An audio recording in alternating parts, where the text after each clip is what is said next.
In my mind, there is no question that one of the coolest kicks to actually land is that question mark kick. Being able to send that up and land it on somebody, it's almost like the biggest insult because you give them this such clear fake and then you just smack them right in the head. You're just like, oh yes. But the question is, why are more people not landing it? Why don't we see in every UFC event the question mark kick knocking people out cold? It's because a couple common errors are made, and I'm going to tell you about those today so you can correct them yourself. And big announcement, everybody, my online community, Strike Ready Academy, is now launched. You can sign up for only $9.99 per month. I'm so excited for how this is going to build out, how it's going to grow, and bringing everybody from my YouTube community into this. We're going to have an amazing time. I have a link down below where you can get signed up right now. Okay, we're talking about that question mark kick dropping downwards on somebody's neck or head, making them think that an alternative kick is coming and then surprising them with the change up. When somebody does land this, it's beautiful because the worst time to get hit is when you're not expecting it. If you see a big round kick come up to the head and you're just a little slow raising your hands up, you can still roll with it. But on the question mark kick, because of the surprise element, people often go okay or okay, and then they get hit without realizing that they're actually compromised to the head. That's why when it does land, it's so devastating. But I've often thought, as you probably have, if it's so devastating, why are we not seeing more knockouts with it? Like every once in a while we see a highlight reel where it's like, oh my gosh, it landed again for the first time in 6 months. But really, people should be throwing this all the time. So common errors. Number one, no setup. If I just move around here and then all of a sudden I decide, oh, okay, I'm gonna throw it up and just go for the shot, they're not gonna necessarily believe that the low kick fake or the front kick fake was actually a threat. So how do we go about making them actually believe that this initial fake is a threat?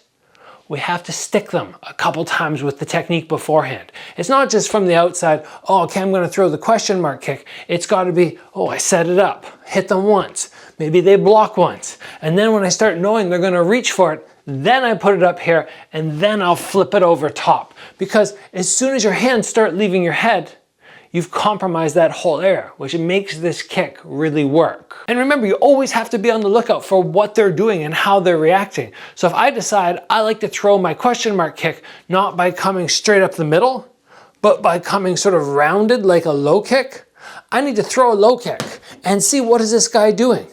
If as he checks, he just does that, I go, well, if I come up to head level, his hand's there. But if I see the hands drop, or he keeps his hands around here and he checks with his hands low, then it's perfect.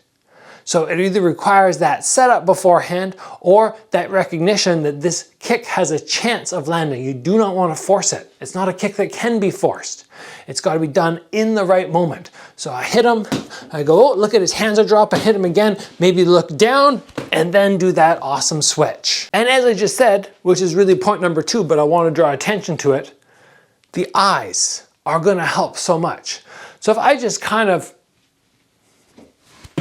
do that and I don't really draw any extra focus to anything else, it's not going to make him believe as much that the attack is coming. But if I look low and I have my eyes down here, he sees me noticeably drop my head, I really go, I'm going to throw there, and then I switch and I keep looking low while I hit high. And remember, you can see everything. It's not like when I stare there or down here, I can't still see his head. Yeah, I'm not hyper focused on it, but I know where it is and I can still touch it. I can look at you guys and be like, okay, touch the head, touch the chest, touch the stomach. You can still do that. Now, another big common mistake that I see is how far do I extend my fake before I actually switch? If I very simply just lift here, it's just me going boop, boop, there's a good chance he's not going to react to that front kick and he's not going to expose himself. But if I start getting that little extension of the leg outwards and he actually sees, oh, that's coming, that's when the threat for him becomes real. The trick for me, and I actually find this easier to actually execute, is getting the rechamber. I extend out. As I rechamber, now I pivot, whoop, I get my foot up high, I try to get this foot way above my knee, and then I can drop downwards. And that downwards drop is an additional point which you really want to focus on. You could, of course, come up and straight across. But really, in my mind, a lot of times you might as well just come straight up at that point. If their hands are already lowered, you just come straight up. It's actually faster. But when you can get that downwards drop, even if their hands are still there, or they go, oh, it's a body round kick, and they do this, it's not going to hit their hands. It's going to come up and over top. So the way to practice this is to bring your knee up, add that pivot as I just said, and now see if you can flip your foot actually above your knee, not just horizontal, but actually up and above. You can actually practice this stretch by grabbing your foot and just cranking it upwards.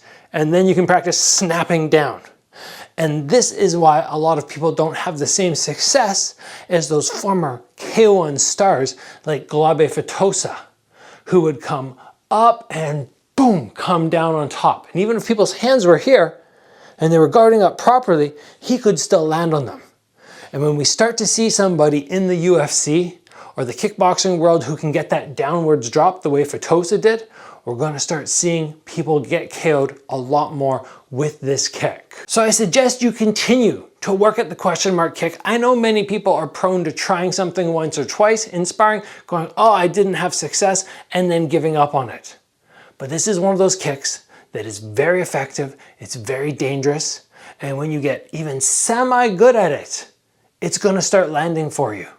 Just a matter of drilling and drilling and drilling. And if you're still struggling, you're going, there's no way I can do this, I'm struggling in every aspect, start low. Even with the assistance of a chair or the wall. I just start off and I go here, and I just try and flip my foot above my knee. And I drop down. Big pivot. No pivot on the front kick fake, and then big pivot and drop. And you just start practicing higher and higher, bit by bit. And it's very fluid. There's no pause. No up, pause, up, rechamber, drop. That's what we're aiming for. So again, I urge you guys to continue practicing this, have fun, and if you're able to land it in the gym, you can certainly land it in a fight. That's it, everybody. Thank you for joining me today. As always, train hard. I will see you back here soon for another video.